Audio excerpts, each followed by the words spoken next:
Oi, gente querida, gente amiga da Pós TV 247, da comunidade Paz e Bem. Eu sou Carla Pavão e nesse encontro estamos mais uma vez juntos. Eu vou começar, como eu sempre começo, meu Paz e Bem da semana passada foi sobre Betânia e Nossa Senhora da Aparição e os comentários foram muito legais. Então, o Luiz Antônio Faza diz: Olha, faz tempo que quero estabelecer um contato com o Mauro Lopes por meio possível, resido em Juiz de Fora e busco conhecer a história do Bispo Emérito de Foz do Iguaçu. Aí eu vi que a própria comunidade já colocou essa história lá. Então, vou levar seu recado, mas eu vi que a comunidade é tão rápida, e por isso que eu li esse comentário, que eles mesmos já deram uma solução. É muito legal isso. Isa Castro, sou baiana e minha história é parecida com Betânia, que coisa bacana. Aí ela explica direitinho, dê uma passada lá para vocês olharem. Rosângela, pessoas queridas do coração. Obrigada, a comunidade também é querida. Dirceu Hort, sempre presente no fluxo da vida, remar e realmar. Edson Miguel, ótima semana para todas. Rom, dizendo, sou chuva que leva a areia do Saara. Muito bonito isso. Albenir diz, aprecio o seu jeito do paz e bem. Obrigada, Albenir. Sônia Afonso, Regina Chaves, Maria das Graças Carneiro, Cláudia Caetano, Maria de Sá Xavier, sempre com a gente, Maria Sá, tá corrigindo. Lúcia Martins, sempre querida, dizendo que esteve aqui 578 vezes, obrigada por esse carinho. Irene, Eni, sempre por aqui também, Galdino, Osvaldo, a Núbia, a querida Núbia, sempre conosco, Betânia e Chico, Lúcia, Osvaldo Valente, dizendo que dedica a leitura do Eclesiastes, e aí ele coloca lá, Ana Maria, Luiz Faza, Marta Cunha e o Luiz Lucas dizendo que é constrangedor os espíritas kardecistas marginalizando a nossa Umbanda. Concordo em gênero, número e grau. E nós temos que divulgar não só a Umbanda, como todas as religiões aí de matriz afro e terminar com esse preconceito que nós sabemos das origens. E eu estou sempre à disposição, tenho contato com o sacerdote de Umbanda, que é o Danilo, ele tem me passado materiais e eu tenho divulgado aqui no canal Paz e Bem. No dia de hoje eu vou pedir licença para vocês, e é porque eu quero ler alguns trechos de um livro que se chama Transforma Meu Pranto em Dança, de Henri Nouwen, ou Nouwen, não sei como é que ele é um teólogo. E hoje eu escolhi um capítulo para conversar com vocês que fala o seguinte: da manipulação ao amor. E ele vai começar esse capítulo dizendo o seguinte: se alguém perguntasse se somos compassíveis e nós respondêssemos prontamente, acreditamos que sim, será que nós realmente apreciamos essa palavra que quer dizer sofrer com? E esse sofrer com significa de alguma forma, nós adentrarmos momentos sombrios dos outros, ou seja, caminharmos em lugares de dor, não recuar, não desviar o olhar de quem sofre. Adendo meu, nessas épocas de Covid, inclusive estarmos juntos, ainda que virtualmente, com essas pessoas que estão internadas, que estão sofrendo sintomas, com outras que estão perdendo familiares. E aí, voltando ao texto, a compaixão nos faz resistir a explicações rápidas e impacientes quando a tragédia atinge alguém que conhecemos ou amamos. E ele vai dizer assim, de certa forma, nós podemos pensar que quando nós nos abrimos à dor do outro, nós intensificamos a nossa dor. Então, muita gente corre desse sofrimento, né, de ver as pessoas em sofrimento, e dessa tristeza silenciosa.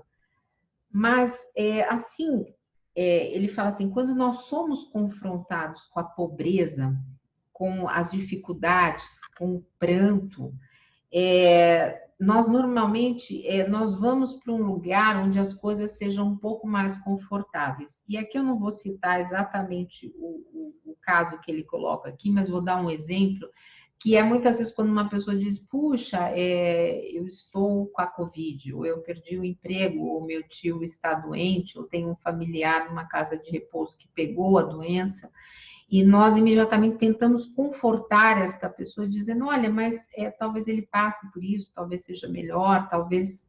Dizemos algumas frases para tentar levantar essa pessoa. Só que o que o Henri vai dizer aqui é que é importante que a pessoa passe por essa decepção, que nós possamos dar a essas pessoas o direito de ficarem tristes, de vivenciarem essa frustração, ao invés de negarmos isso. Isso é uma coisa que eu também aprendi com a Fernanda Carlos Borges, num curso que eu fiz sobre Ângelo Gaiaça, que é simplesmente não negar a verdade do outro.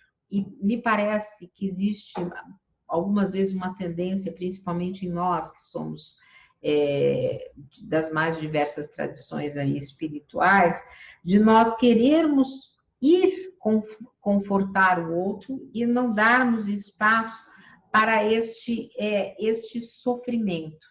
E ele vai dizer o seguinte: a nossa persistência em negar perdas leva a um desejo crescente de controlar a vida das outras pessoas. Ele vai citar um psicanalista que se chama Arnold Brain, que mostra como a verdadeira fonte da nossa crueldade e insensibilidade está na rejeição do sofrimento do outro. Nós não fazemos isso deliberadamente, né? Muitas vezes, mas nós podemos, ele vai dizer assim, nós podemos ter a ilusão de que somos donos das pessoas e que temos o direito de administrar esses sentimentos. E essa reflexão me pareceu muito oportuna, porque ele vai dizer assim, quando nós oferecemos conselhos prematuros sobre como lidar com a dor, apressando por tranquilizar, cutucando com outras orientações, nós dizemos muito sobre a nossa própria necessidade de um desfecho fácil.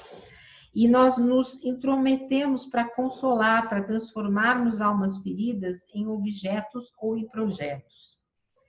E aqui eu faço minha culpa, não estou dizendo especificamente sobre ninguém, mas muitas vezes eu quero muito dar colo, abraçar essa pessoa que está em sofrimento e tento buscar um caminho menos pesado, menos sofrido, mas talvez, muitas vezes, essas pessoas só precisem ser ouvidas.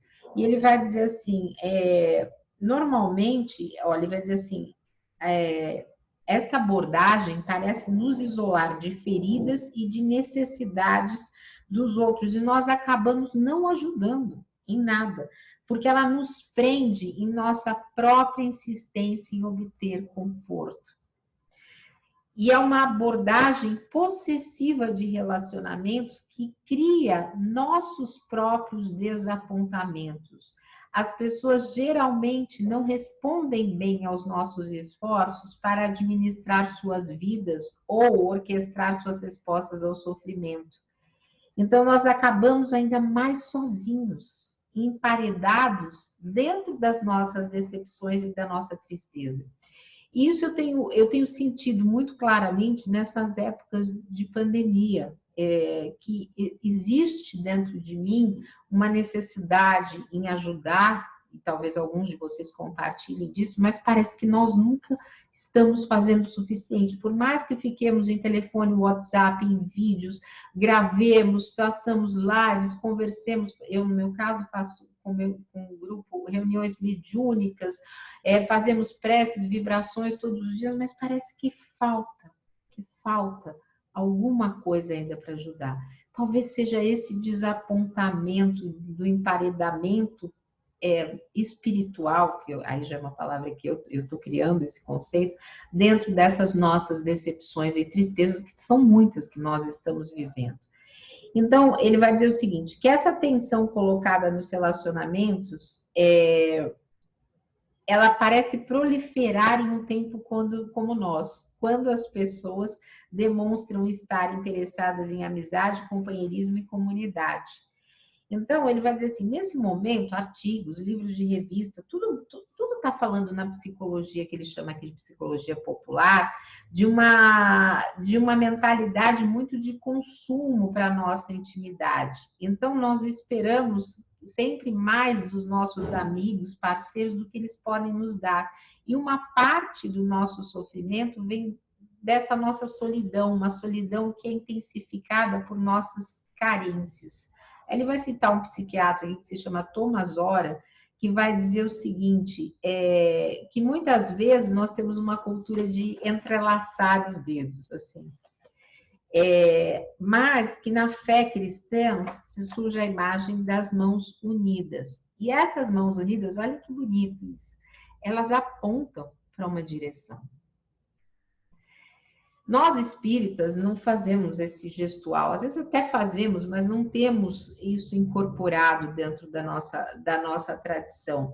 Só que quando nós estamos nesse caminho de experimentar o amor mútuo, nós soamos, segundo o Henrique, e nós nos tornamos pessoas que revelam ao outro um amor divino. Isso nós espíritas fazemos muito, através de preces e vibrações.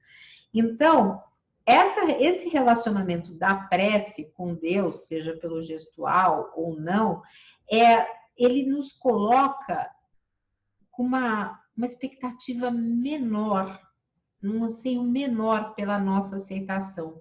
Porque muitas vezes nós estamos o tempo inteiro motivados por essa aceitação. E ele vai citar um trecho aqui de Thomas Merton, que eu vou ler para vocês. Ele vai dizer assim, ó, muitas coisas que pensamos fazer pelos outros são de fato expressão de nossa motivação para descobrir nossa identidade nos elogios dos outros.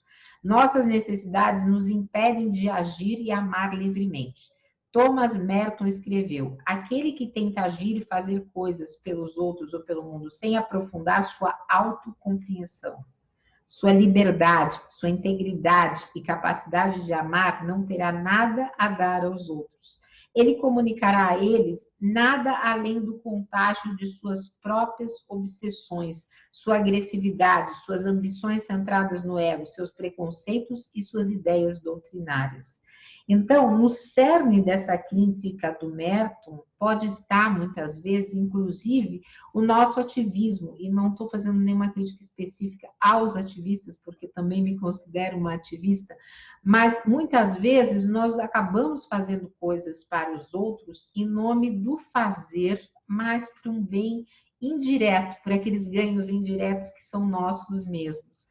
Então, isso é uma crítica que eu faço de forma constante no movimento espírita assistencialista, não porque eu não acho que no mundo como o nosso nós não temos que dar a cesta básica, porque sabemos que as pessoas estão aí em necessidade, fome, mas porque existe uma defesa, né, entre os progressistas de políticas públicas, que também é uma defesa aqui da comunidade 247. Então, e nós muitas vezes criticamos isso nesse aspecto, de que muitas vezes as pessoas praticam o assistencialismo como um ganho secundário, como um ganho para se sentirem bem. Então, aqui ele traz, através do Thomas Merton, essa reflexão. Mas ele vai dizer o seguinte, mais para frente ele vai dizer assim, que Deus age pela oração, que Deus age, inclusive, naquilo que vem pela incredulidade, porque nós devemos ter em mente que para ajudar, servir e ministrar, tudo isso não é criado na ausência de Deus, mas responde a um Deus que está criando. Eu vi uma live do padre Júlio Lancelotti que ele dizia justamente isso, eu não me lembro qual, desculpe, porque eu vi tantas lives, mas ele dizia que ele admirava os ateus, porque os ateus tinham um Deus, não, tinham na negação de Deus uma misericórdia que muitas vezes os fundamentalistas não têm. E aí, quando eu vi esse trecho, eu lembrei muito dele. Esse capítulo é extremamente extenso, mas eu vou pular algumas partes, depois a gente pode combinar, eu posso tentar escrever algum texto para colocar, mas ele vai dizer o seguinte: a compaixão é possível? E ele vai dizer o seguinte: descobrimos que, apesar das nossas boas intenções, a compaixão não constitui a verdadeira base da nossa vida. A compaixão não nos vem como resposta espontânea, mas vai contra a corrente. Podemos nos perguntar se isso é humanamente possível. E aí ele vai dizer o seguinte: a mensagem central do Evangelho é a de Deus, que de modo algum está competindo conosco. É aquele que pode ser verdadeiramente compassivo. Isso nós acreditamos, inclusive, porque entre os espíritas nós tentamos colocar alguns atributos para Deus. Allan Kardec fez isso, e um deles é a misericórdia, e a misericórdia está ligada à questão da compaixão. Voltando ao texto, ele vai dizer o seguinte: devido ao fato de Jesus não depender das pessoas, mas somente de Deus Pai, é que ele poderia estar tão próximo das pessoas, tão ocupado, tão confrontador, tão curador, tão carinhoso. Ele se relacionava com as pessoas pelo bem delas mesmas, não para benefício próprio. Em termos psicológicos, ele prestava a atenção sem a intenção. Sua pergunta não era como posso ter as minhas necessidades satisfeitas, mas como posso atender a sua real necessidade. E isso é possível quando existe uma satisfação profunda, uma intimidade com a dimensão de onde a atenção pode ser dada. Seu amor pelos outros, ou o nosso amor aqui, pode ser incondicional, livre da condição das nossas necessidades que sejam feitas quando nós temos essa experiência de sermos amados. E isso é algo que, de forma reiterada, eu acredito, e acho que boa parte do espiritismo progressista, quando fala em autoeducação, fala também deste amor. Por isso, inclusive, que nós acreditamos que Deus tem um processo educativo conosco, e dentro desse processo educativo é necessário o autoconhecimento ou a autoeducação, que nos remete a Sócrates, a Platão, mas que principalmente nos permite estarmos em contato com as nossas fragilidades para não agirmos em nome delas, mas através deste conhecimento, desse silêncio, nós podemos tomar outras atitudes e medidas. E ele vai dizer aqui, ó, o verdadeiro sacerdócio começa a acontecer quando colocamos os outros em contato com mais do que nós mesmos somos, o centro do ser, a realidade do invisível, o Pai que é a fonte da vida e da cura. Nós estamos muito que precisando da cura neste minuto. Esse texto, ele é maravilhoso.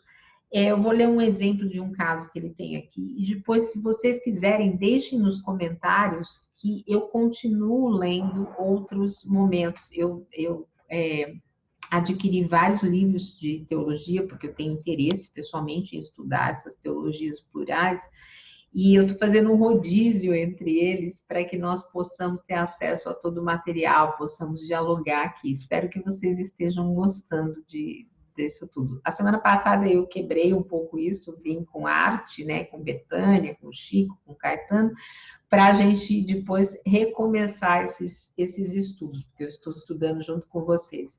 Ele vai dizer aqui que Jean Varnier, fundador da comunidade L'Arche, que é uma rede de comunidades que cuida de pessoas em necessidades diferentes, ele passou 14 anos sozinho, orando, lendo e buscando a orientação de Deus.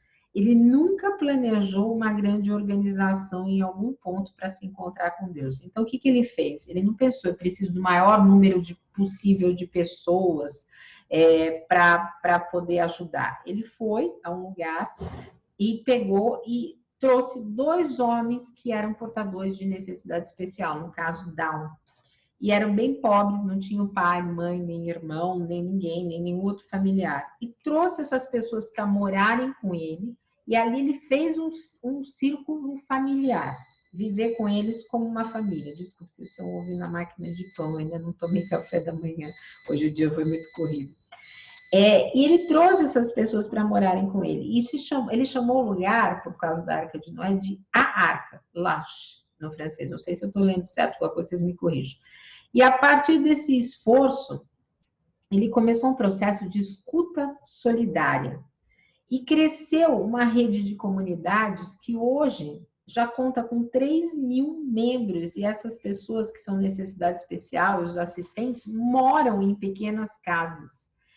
Porque eles vivem essas feridas um dos outros, assim como nós nos ferimos no meio do caminho, com nossos pais, filhos, colegas, amigos e cônjuges. Como ninguém pode satisfazer as nossas necessidades pelo amor, nós temos que aprender nessa nossa solidão a perdoar. Que bonito isso. Aprender a perdoar na nossa solidão. Ele vai dizer, se nós achamos que isso é um desafio, antes de tomar café da manhã, quando nós temos, e é o meu caso aqui, 20 pensamentos, nós poderíamos desenvolver, aprender a oferecer essa compaixão em tais situações que o nosso coração deseja coisas tão completas. Então, nas situações incompletas, é que nós caminhamos ou trombamos com pessoas que sempre vivem e amam imperfeitamente. E esta é uma forma que o amor de Deus chega até nós. Esse amor sempre existirá depois que morremos. Veja, um padre falando isso. Para nós espíritas reencarnantes, acreditamos na vida após a morte, isso é muito claro. Então, ele vai dizer assim: a solidão onde nos ausentamos da miríade de vozes que nos dizem o contrário, ajuda-nos a ouvir novamente aquela voz de amor.